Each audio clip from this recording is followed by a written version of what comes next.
which brings me to talking about Diddy being honored of getting his lifetime achievement. Okay, giving people their flowers while they're still alive, and I'm so glad that he was honored. Okay, I was there for every minute of it, but can I be honest with you all? I was disappointed. I was very disappointed in BET and how they honored him.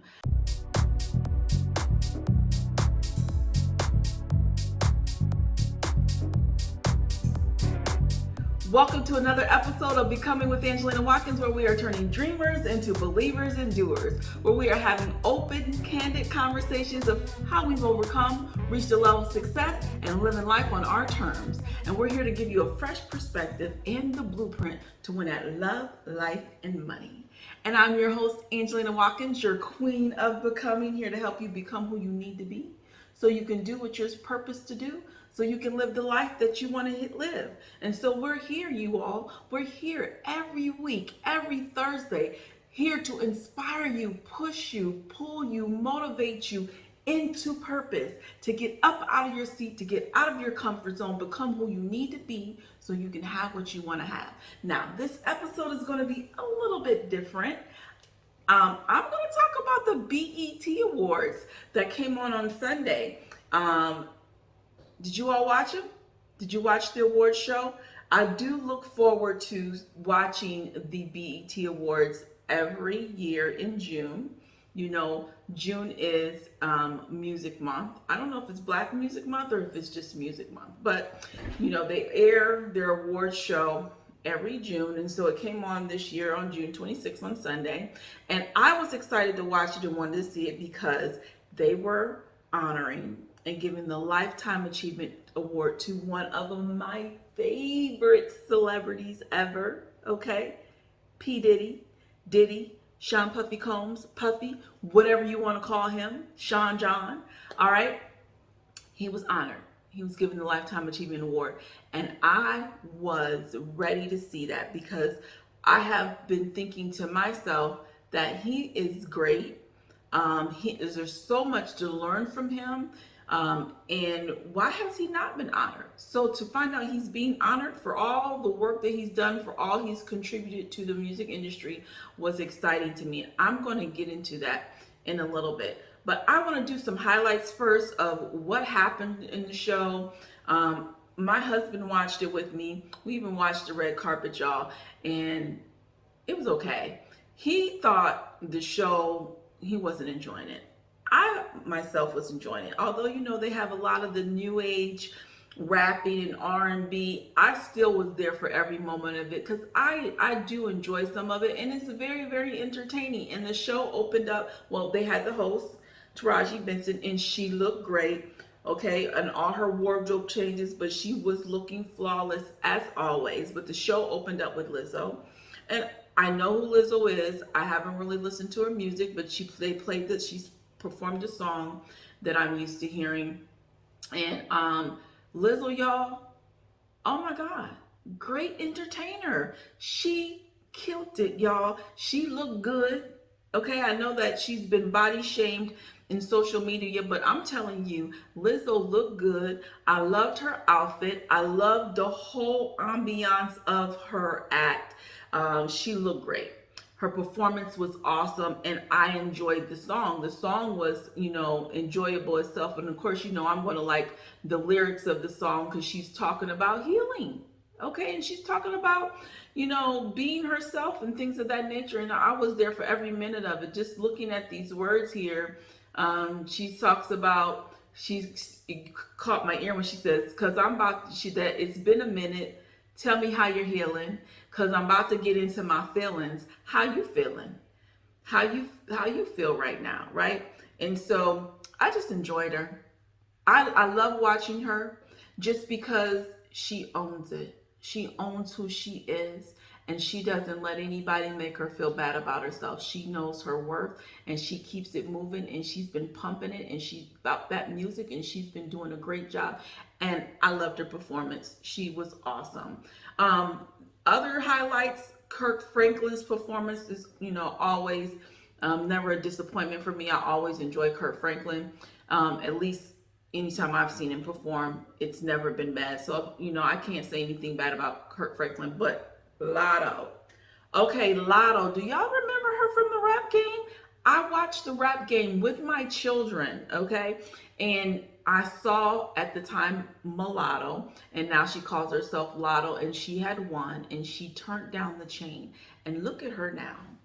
That girl is doing the thing. Now, I was kind of like, when she started coming, like, oh no, because I was used to seeing the nice, cute, clean-cut girl on rap game turned into this sex symbol. And I'm like, the mama in me is like, no, child, we don't want to do that. But let me tell you, even though I don't really get into the sexism of women, especially in hip hop, I must say Latto got this thing done. She's got this thing locked down. Okay, she looks good. She looked good in her outfit. She's a great performer. That's why she won the rap game. And I just said to myself, or said to my husband when we were watching this, what do you think it would have been like had she accepted that contract with Def Jam?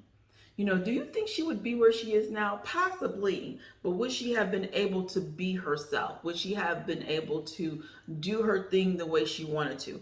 I have to applaud Latto and her manager for making that decision to walk away from the contract, to walk away from winning the rap game, to walk away from Def Jam. It takes a lot to walk away and be so that you can be in control of your future in your life and where you want your music career to go. And I know a lot of people would look at that and say, they would have took it because they're just looking at, got a contract, I'm gonna work with JD, I'm gonna be on Def Jam, I'm gonna be famous, I'm gonna make some money, not really realizing that sometimes the grass is not as green as it looks, right? And so I applaud them for being able to walk away and say, no, I'm gonna take a chance on me. I'm focused on the destination of where I wanna go. And I don't think being at Def Jam Records, is it Def Jams? No, that's So Def Records, and working with this contract is going to work for me. So I loved it. I love Mulatto's performance. We had Miss Sexy Cleo. She did her thing. She did her performance, vocals, check, outfit, check, intriguing, check, and she didn't need her sister. She did it all by herself. So I was there. I loved it. Now, what I really want to get into, though, is my thought prompt.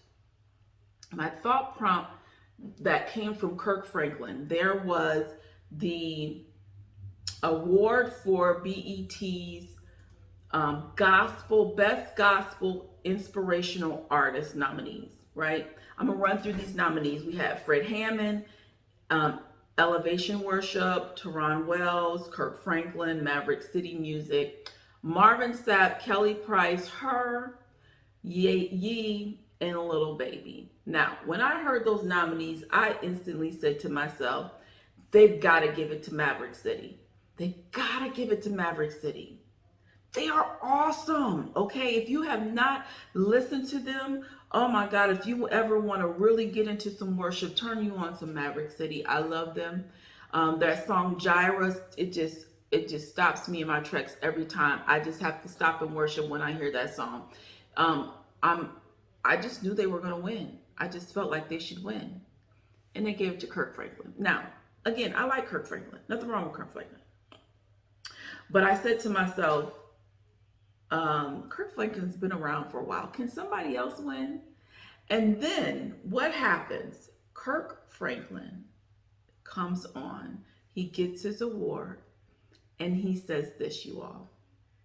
Let's just listen. Yes, I've been blessed to have an opportunity to win this award before. And I've been blessed to be in front of the most beautiful people in the world, my people, my entire career. We love you. My people are the most talented, the most gifted, the most anointed. And my job is to not only serve you, but my job is to also serve the next generation. I have up here the next. Okay, let me stop there. He said his job is not only to serve us, his audience, the people who buy his music and listen to his music, but to serve the next generation. Okay, we want to get focused on what we're doing and where we're going and who we're serving when it comes to our products and services. But then there's a whole nother generation of people that need us. That Kirk Franklin is saying, look, I'm making music for y'all, but there's a whole nother generation that I'm here to serve as well. Next generation. And one thing that I've always had a problem with when it comes to our elders, a lot of times they will hold a position until they die, and they don't pass the baton, and they die with the baton. Now, this is what gets me, and this is what really resonated with me. So listen to what he says right here. So many of us died in financial poverty because those that had the wealth did not pass the baton. So many black churches died in ignorance because the pastor would not step down and pass the baton. So tonight, because I've been blessed, I want to be a blessing to the next generation. Maverick City deserves this baton. Yes, y'all. Yes, y'all. Listen, y'all, I was so excited to see that. First of all, did you hear what he said? Because what he said is true. I've witnessed it, I've seen it, and it still goes on today. That our elders, those before us, are not passing the baton. We are not pouring into the generation that is coming after us. We're not, and when he talks about giving the riches, we're not just talking money, y'all. We're talking the mental wealth, the emotional wealth, the spiritual wealth. We're not passing the baton. We're not giving the wisdom. We're not giving the knowledge. We're not giving the skills and the know-how of everything that we know so that the next generation can thrive just like they did. Why? Why are we hoarding it? Okay, that's my thought for today. Why are we hoarding the information? Why are we not willing to share the information? And it's not even just about nurturing and pouring into those that are coming after us, but even those that are right here alongside you, that is your colleagues, you know, on the job and in entrepreneurship, at church. We want to hoard information because we're so afraid of someone else taking our place. We're so afraid of someone else doing it better than us. We're so afraid of someone else outshining us in our place, not realizing it's not about a competition. At work, we're supposed to be working together. At church, we're supposed to be working together. At home, in your families, you're supposed to be working together. It's all about teamwork. Why do we not want to share the knowledge wealth? Okay? Because we're not sharing the knowledge wealth and we're being stingy with that information. Then we have a generation that's coming up that is ignorant to the things that they need to know in order to thrive in life and to thrive in their being, because we're refusing to teach, we're refusing to pour, we're refusing to nurture, we're refusing to instruct and direct, we're refusing to help those that are coming after us. So my words to you is to help those that are coming after you. You have something to give, you have something to pour into others, and we need to begin to share that information with others. Because it's not just about you. Don't be stingy. Stop being stingy with the information. Stop being stingy with your knowledge. Nobody's trying to take your place. Nobody's trying to push you out the way. They're trying to work with you. They're trying to learn from you because they respect who you are. They respect your knowledge. They expect your expertise. They respect your leadership. And you're so worried about someone taking your place that you don't even see. They don't want to take your place. They're just honored to be in the same room with you. They're just honored to sit next to you at the conference table. They're just honored to just be at the thinking, planning table with you, learning and soaking up all they can from you because they love and respect you that much. So share the wealth. All right. Now, what Kirk Franklin did leads me to talk about my masterclass about honoring others. Okay. Because he honored Maverick City. He wanted to give them their flowers. He's been given his flowers, and he's saying now it's somebody else's turn to get some flowers. And I think Maverick City was very deserving, and I think it was very honorable of Kirk Franklin to make that gesture. Which brings me to talking about Diddy being honored of getting his lifetime achievement. Okay, giving people their flowers while they're still alive, and I'm so glad that he was honored. Okay, I was there for every minute of it, but can I be honest with you all? I was disappointed. I was very disappointed in BET and how they honored him. And I just don't know. I said maybe I need to go back and look at previous years and how they've honored and people when they've given the Lifetime Achievement Award. Maybe I'm not paying attention to something, but I don't remember ever seeing anyone be honored on any award show, including BET, like they did Diddy. I was just very disappointed in what was going on in that award show. So first of all, the opening was less than a minute of Jay-Z saying some nice things about Diddy, and how Diddy had changed the face of hip hop, going into in these boardrooms and these planning rooms and these meeting rooms, and changing the face to say that I can do these things, I can have these products, and I can work with other people and still be me and still look like me.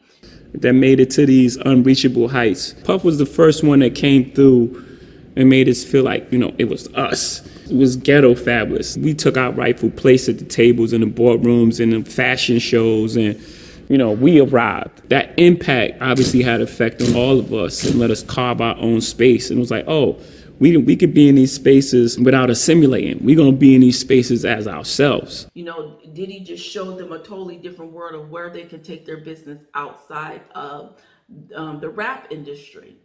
But it was less than a minute. We really didn't talk about his character. We didn't talk about all of the impact that he's made, all his philanthropy, his humanism, his advocacy that he's done in the past.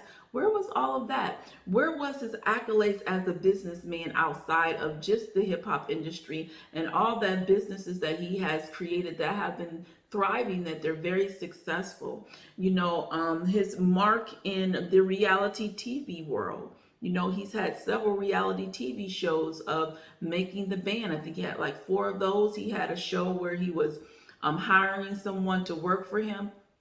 So I would have just expected just a little bit more highlight of Diddy and who he is, where he came from, and how he built this empire. And I mean, we got to give all the details, but just highlighting that he's greater than just the music. Now, what really got me was the singing. We came out with Jodeci. I love Jodeci. I grew up on Jodeci. I can never get enough of Jodeci singing. However, here we are with Jodeci. And let me just say that their performance, the singing was good, but the ambiance of the performance was subpar. I mean, when you go back and you look at Lizzo and you look at Latto and you look at all the others that were performing and what their stage looked like and how engaging it was, and then you just have Jodeci with this black background with a few spotlights. I mean, it just looked cheap. Like, we couldn't have did better than that. And then you had Mary. Mary looked good, y'all. Okay, Mary looked good. As always, she's banging. But I'm Going Down, why was that the song that we would sing? I wanted to hear her sing the 411. I mean, that was the song that Diddy did, broke you out, and he gave you the feminine hip hop look that changed the look of what females look like in hip hop. Okay, I just wasn't pleased with that song. And then Shine came out. It was good to see Shine. But then now we've got Diddy. He's performing. Where was the honor in having people come out and perform for him? Even if it wasn't the artists that he worked with, because I was asking myself, where was all the people that he worked with? Where was Total? Where was Mace? Well, then I find out Mace is feuding with him. Mace is mad at him because he didn't think he was fairly done when he was under contract with his record contract with Diddy. So now he's feuding with Diddy, and he done made this album, this diss album about Diddy. So he's mad at Diddy. Okay, fine. But where was everyone else? Where was Total? And he's worked with the likes of a lot of people. Faith Evans came out to sing Missing You because she had sang one of her songs first.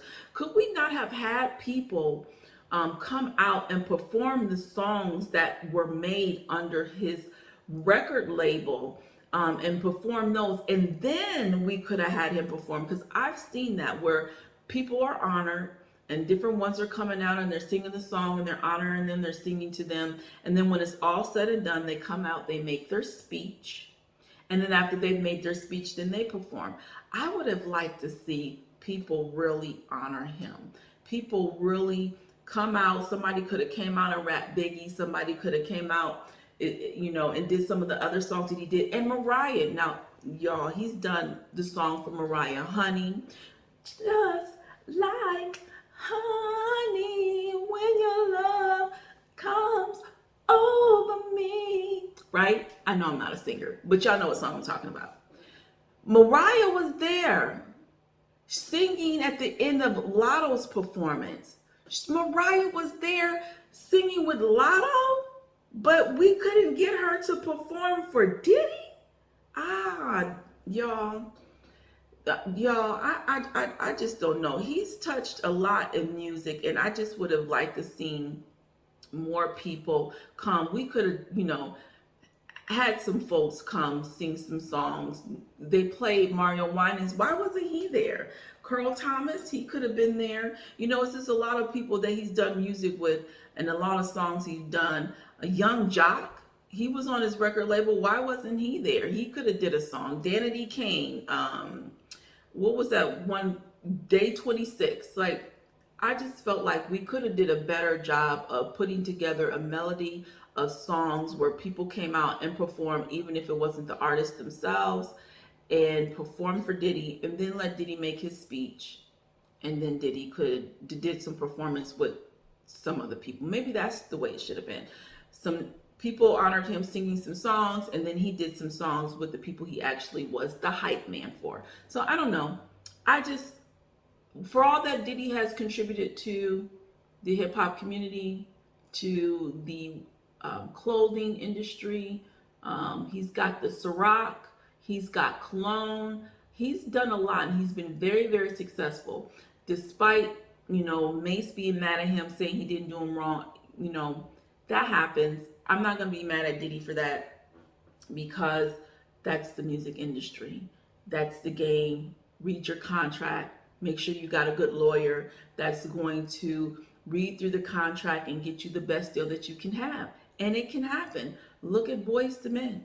Boyz II Men talked about how when they came on and Mike Bivins came with them and they put them with a particular person so that their contracts were right, their money was right. Johnny Gill talked about his contracts being right, that if I'm performing, I'm going to get paid to perform. You're not going to keep taking all the money, and I'm showing up to TV shows and radio shows and doing performances, and I'm not getting paid. So we got to make sure that you are getting the right people behind you, the lawyers, the accountants, financial advisors, and that you're reading the contracts and you're taking the best deal. Don't get blinded by the diamonds. I always say the dangling carrot, because you put a carrot in front of the donkey's face and they're going to keep moving it because they're trying to get that carrot. And that's what they kind of do with us with the glitter and the gold of money. And they dangle it in our face, right? And we're looking so much at that big dollar amount that we fail to take the emotion out of it, the excitement out of it, and think with our minds and really say, is this going to be the best deal for me? But anyways, regardless, let me get back to this. Let me wrap this up. We honored Diddy. He deserved it. I think it should have been better. But the point I want to make here is honor those who deserve to be honored. And when you honor them, do it in decency and order.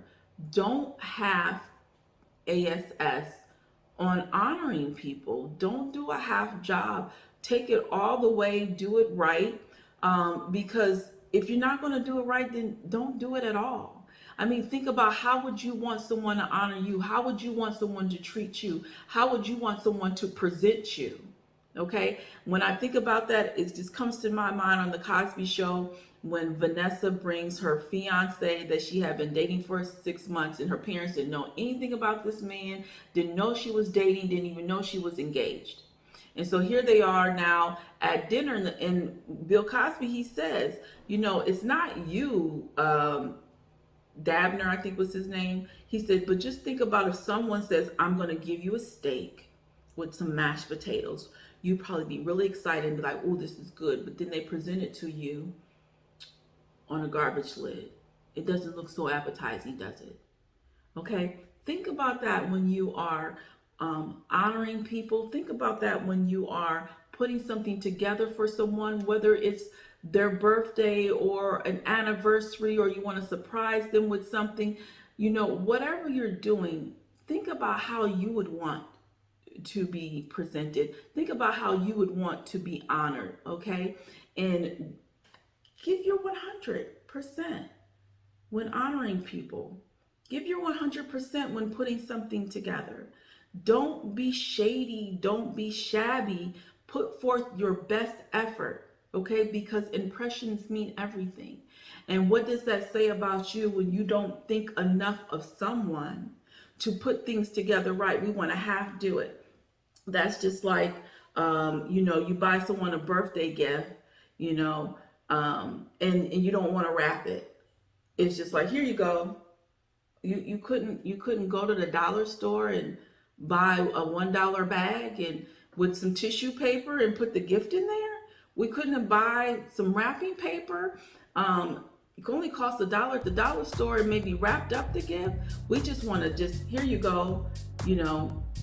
There's no thought, no consideration, no nothing to what you're presenting to them. And what does that say about what you think about them? So just think about that, all right? Now, where you are is not where you have to be. Your past does not define you. You define you. So heal, transform, and pursue you.